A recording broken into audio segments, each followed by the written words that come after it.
Vaccinated individuals, persons with comorbidities, and senior citizens are also encouraged to keep their masks on indoors. President Marcos relaxed the mask mandate in outdoor settings last month, despite pushback from some health experts. The DOH said it will wait for the official guidelines from Malacanang before issuing the new indoor mask policy. The Education Department has denied the historical revisionism of martial law in learning modules.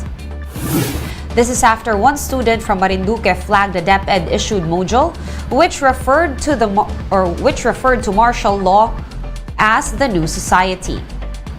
Vice President and DepEd Secretary Sara Duterte said the post lacked context.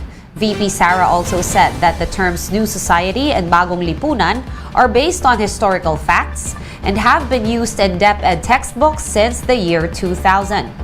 The DepEd chief insists that the agency is not in the business of erasing facts. The sister of the alleged middleman in Percy Lapid's murder could soon be under witness protection after sharing information on the case. Marlene Alcaide with the report. Sabi lang po niya na wag na daw. The sister of June Villamor, the alleged middleman in the killing of broadcaster Percy Lapid, sought the help of former Senator Raffy Tulfo in his program Wanted sa Radio. Villamor's sister revealed that his brother talked to him a few hours before he died. She claimed that there seems to be a threat to his brother's life. Anong araw po ito at anong oras nung kayo po ay nag-chat sa isa't isa? Ano po, nung 18 po, 11:59 po yan. Natakot po ako sa niya, na bakit ganon. Reply ko po siya kung bakit. Sabi lang po niya na wag na daw maraming tanong. Ang dami ko pa rin chat sa kanya, hindi na po siya nagre-reply. She adds that his brother identified 3 individuals that should be investigated if ever he dies. Naghabilin sa kanya itong si June Villamor, sinabi sa kanyang ate na kapag ako'y namatay, ito yung mga taong may kagagawan ng aking pagkamatay. Because of this revelation, Villamor's sister wanted to be placed under the Witness Protection Program, something that Justice Secretary Boying Remulla vowed to give. Yung atin niya ho, pwede ho natin ilagay sa Witness Protection Program. Pwede lang ho, pasamahan nyo lang po sa opisina ko si ma'am at kami na ho bahala mag-process ng mga kailangan nila. Villamor died in the Bilibid Hospital last October 18, a few hours after Joel Escorial, the self-confessed gunman in the Percy Lapid killing, was presented to the public. Results from the NBI's autopsy showed that there were no apparent signs of external physical injury on Villamor's body. Instead, the NBI found a heart hemorrhage. Some people, however, are throwing doubts on the autopsy conducted by the government, including the Mabasa family. Ang autopsy kasi ng NBI, hindi mo sabi na meron, hindi mo sabi na wala. So, parang neutral lang. At ang kinalulungkot niya, bakit iginawa yung autopsy after the embalmation? The PNP assures that every autopsy will be conducted on the body. It's too much of an incident, diba? It's an unfortunate incident, but it's a questionable. The timing is questionable. Remulla meanwhile says that he has already spoken with forensic expert Dr. Raquel Fortun for every autopsy. As I advise them, I would need something in black and white, a written authorization that this autopsy is authorized. Just bring the body over. Dr. Fortun, however, expressed concern about the re-autopsy because Villamor's body has already been embalmed. Actually, lahat ng forensic cases abroad, automatic yan. Kinukunan niya ng samples for toxicology. Kahit hindi ka nagsususpect ng intoxication. But in the Philippines, that is not done. And obviously, if mauna yung embalming, sira na yung samples na pwede mong kunin for toxicology. So that's the problem. Despite that, Dr. Fortun is confident that she'll discover something after the re-autopsy. Kahit na may mga limitations. Show me the body. Yan. Kasi kahit papaano, pag na-examine mo, masasabi mo, for instance, ano yung ginawa, ano yung hindi ginawa, ano yung mga na-miss. So tingnan natin. And then there's proper documentation for that as well. For News 5, Marlene Alcaide, we are One News. The family of slain broadcaster Percy Lapid is looking to file administrative charges against suspended Bucor Chief Gerald Bantag, who is now a person of interest in the Lapid slay case. Brian Castillo with the story. Hindi na natin babanggitin ang kanilang pangalan sapagkat pag-iinitan sila. Diba? Alam niyo naman si Bantag. Pag yan nalagay sa isang pwesto, daing namamatay. This was one of the last episodes of the program Lapid Fire, hosted by slain journalist Percy Lapid. Aired September 1st. Lapid was criticizing Bureau of Corrections Chief Gerald Bantag on the issue involving Bucor staff whose electricity and water lines were cut off under Bantag's leadership. 2 buwan na po kaming walang ilaw o kuryente at tubig. Grabe po ang ginagawang panggigipit ng direktor namin na si Bantag. The Philippine National Police is looking into the possibility that Lapid's broadcast career may have something to do with the motive behind his murder. According to PNP Chief Rodolfo Azurin Jr., around 160 personalities are being considered as persons of interest. This list includes government officials, policemen, soldiers, who Lapid frequently criticized since 2021. Lahat po yun ay person of interest. So, titignan po natin kung, again, we need really to establish yung motive na that led to the killing of Sir Percy Mabasa. Tali pa namin kung sino yung pinakamaraming issue na yung halos maya't maya ay binabanatan. Azurin confirmed that the list includes suspended Bucor Chief Gerald Bantag.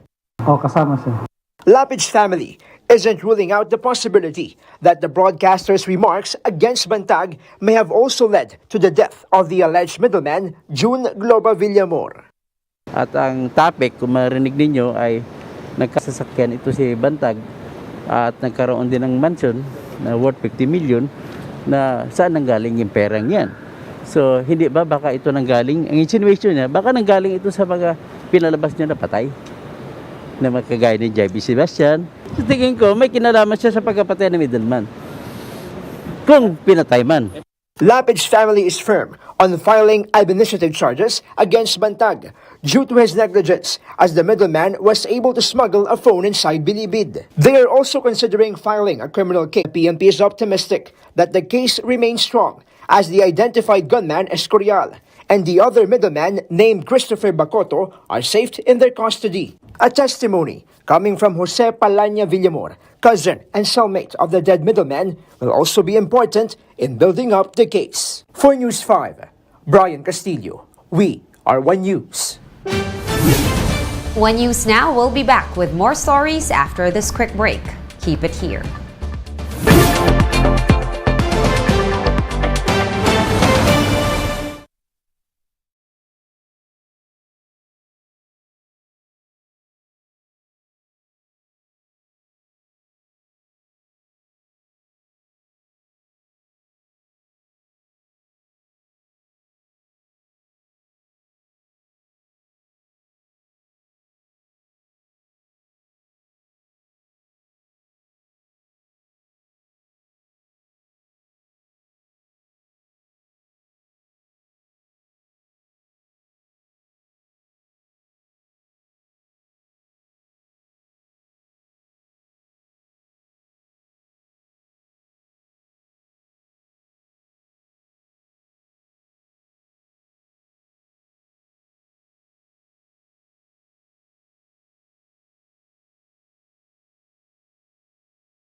You're still watching One News Now. I'm Sean Yao.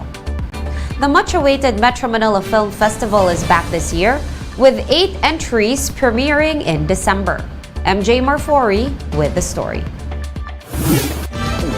100% happy ending. I love you. Rom-com. The mission was always to get Marwan dead or alive. Controversial historical interpretation. Inspirational.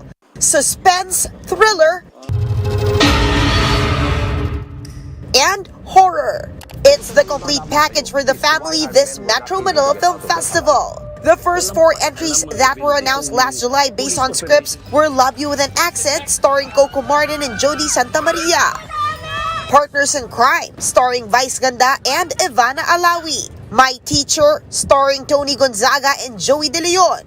And Nananahimik ang Gabi, with Ian Veneracion, Mon Confiado, and Heaven Peralejo. Out of the 22 finished film formats, Family Matters, directed by Noel Naval, starring Noel Trinidad and Liza Lorena, Mabasa Now It Can Be Told, starring Edu Manzano and JC De Vera, My Father, Myself, starring Jay Cuenca and Dimples Romana, and the trending film series starring Nadine Lustre, directed by Mikhail Red, completes the Magic 8. Yeah, really lucky na parang A-list celebrities. Siguro nag-gravitate na rin sila towards genre. If may parang A-list cast, they're doing something new or they're doing something that parang challenges yung perception ng local audience. Screening of festival films will begin on Christmas Day. For News 5, MJ Marfori, we are One News.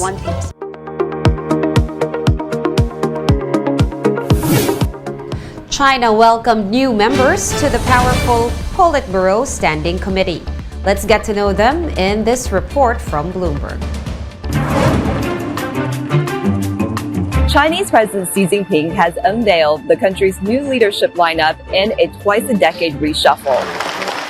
The powerful 7-member Politburo Standing Committee is led by Xi. The others include Shanghai Chief Li Qiang, former anti-graft czar Zhao Leji, former Party Secretariat Chief Wang Huning, Beijing Party Secretary Cai Qi, Xi's Chief of Staff Ding Xuexiang, and Guangdong leader Li Si. This final lineup has been beyond many analysts' most extreme predictions, as it marks a clear break from the collective leadership model that's underpinned China's rise. It's also a historic moment because it breaks so many norms, from term limits to early retirement, to age norms, to female representation, as well as resume prerequisites. For example, Shanghai Chief Li Qiang, who is likely to become China's next premier, does not have national governance experience. And for the first time in a quarter century, China won't have a woman sitting on its current 24-member Politburo, marking a major step back in gender representation. What these powerful men have in common is that they've shown the utmost loyalty to Xi and his signature policies. Critics worry, though, that the move could present new risks from lack of opposing voices. For more updates, visit News 5, The Philippine Star, and Business World online. Visit our website, onenews.ph, for more in-depth analysis. You can also catch One News on Signal Play. Register for a free account at www.signalplay.com and stream One News Live anytime, anywhere. I am Sean Yao. We are One News.